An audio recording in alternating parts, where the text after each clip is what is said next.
Hi, my name is Victor. Let me tell you a story about a village lost in the mist, where no one steps outside on the night of a full moon.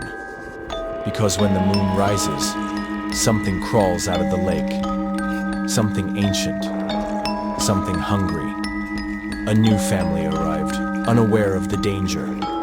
By morning, their daughter was gone. Now, with time running out, they must uncover the village's dark secret and face the horror that lurks beneath the water.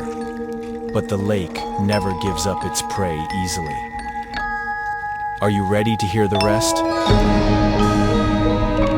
Mistwater Village had always been shrouded in mystery, surrounded by dense, ancient forests and perched at the edge of a deep, murky lake. The village had remained isolated for centuries. Generations of villagers had whispered the same warnings to their children. Never go near the lake on the night of a full moon. For as long as anyone could remember, the village lived in fear of the Drowned One, a monstrous creature that lurked beneath the surface of Mistwater Lake, waiting for the full moon to rise. That was when it emerged, its massive, gnarled form slithering onto land, its hollow, glowing eyes scanning the village for its next victim. No one had ever seen it and lived to tell the tale, but the signs were always the same.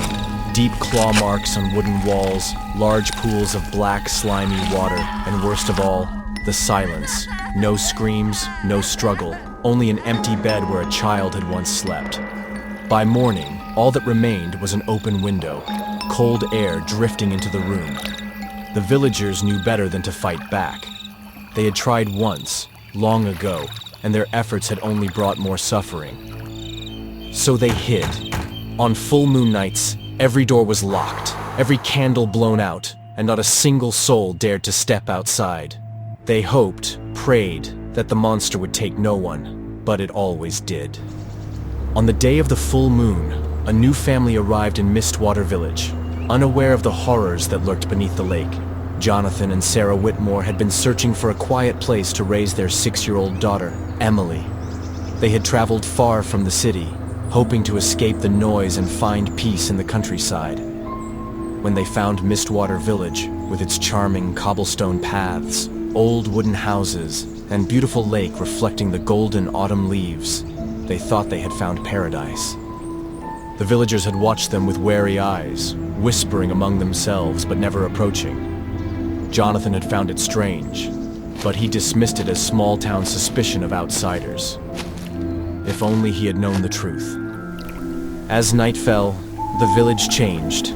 Windows were shuttered, doors were bolted, and not a single soul walked the streets. The air became thick with a strange, heavy mist that rolled in from the lake. Inside their small rented cottage, Jonathan tucked Emily into bed.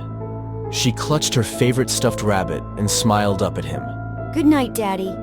Good night, sweetheart. He whispered, kissing her forehead. Sarah was already asleep, exhausted from the long journey.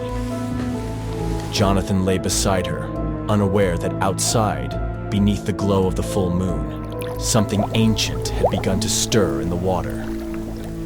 The night was eerily silent. No crickets, no wind, only the distant sound of water sloshing against the shore.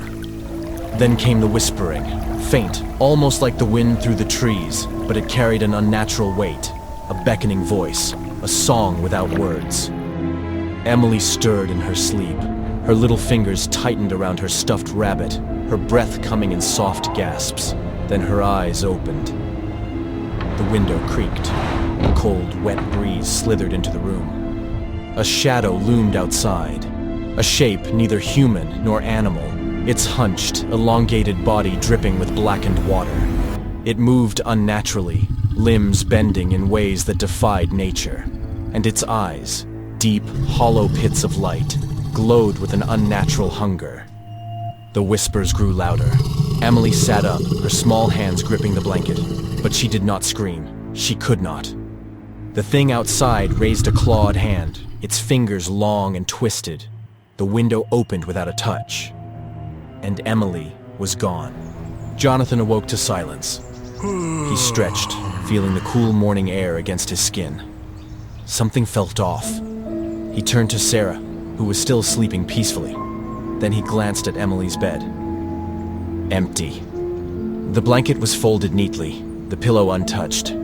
At first, Jonathan thought she had woken up early and gone outside, but as he stepped toward the window, his blood turned to ice.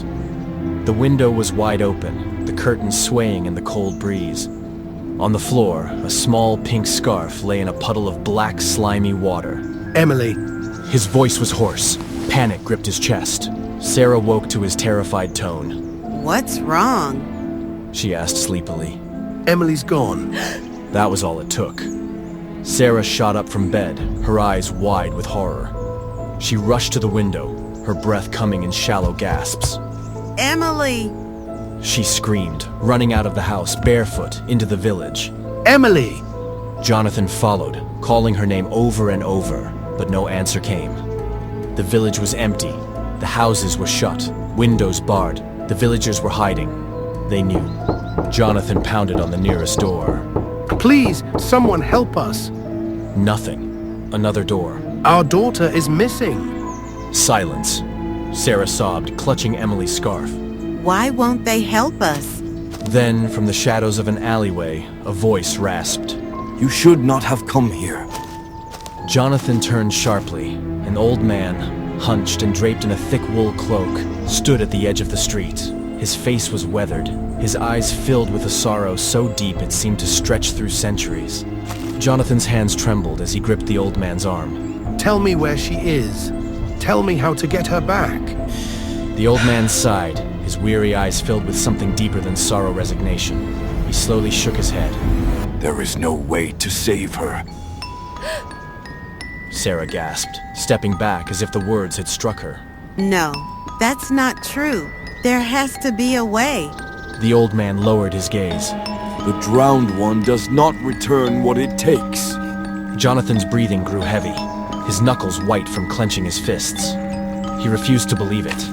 Emily was still out there. She had to be. The old man turned toward the lake, where the morning mist swirled over the water like ghostly fingers. The full moon has passed. He whispered. She is already gone. Sarah fell to her knees, sobbing. Jonathan stood frozen, his mind racing.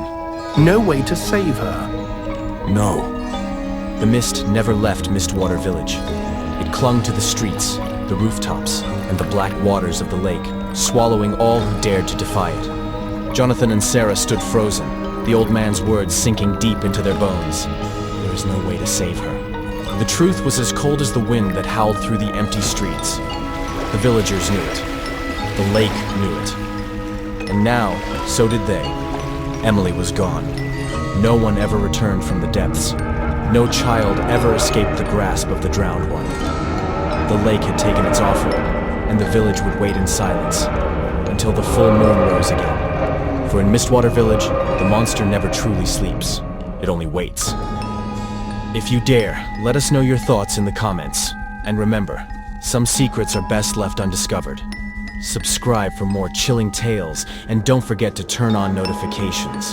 Until next time, stay curious and stay safe.